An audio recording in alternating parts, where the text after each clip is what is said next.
for you. You have become reprobate, rejected by God himself. And he says here in verse 4, it is impossible for these people, if they should fall away, to renew them again to repentance, since they crucify again for themselves the Son of God and put him to open shame. In other words, what he's saying is this. If you were told the gospel, if you were told all that Jesus Christ has done for you, and you were inclined to believe these truths, you knew what the gospel message was through and through. And for all intents and purposes, at the outright, you appear to believe it. You appear to believe it. You began to run this race. You told people that Jesus died for you too.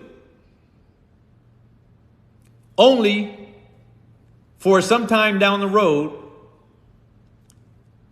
you realize that it doesn't feel like home. Christ Church doesn't feel like home to you. And so you go back to your father, the way the prodigal went back to his father. When we Christians struggle with sin, we go back to our father. But the unbelieving, impenitent sinner who tries out the gospel, who tries out the spiritual nature of the faith that we hold to, they try it out. At some point, they can't sustain it. Then they have to go back to their father. They are the prodigal sons of Satan. To their father, they will go. They will return back to the vomit that dogs return to. They will return back to the wallowing in the mire the way the sows do, because that is what they are by nature. And when that happens, we are told here that it is impossible for them to come to repentance again, because that would mean Christ having to die a second time. Because for them, in a manner of speaking, as it were, the first time that they realized that Christ died for them, it didn't take.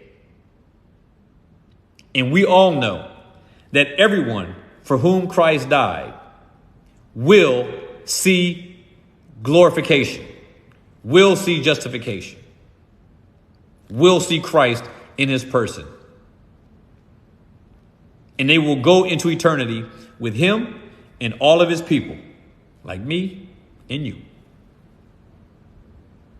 So, unbelieving soul, you may never have heard of Christ. I'd be surprised if most of you hearing me now haven't heard the gospel at some point.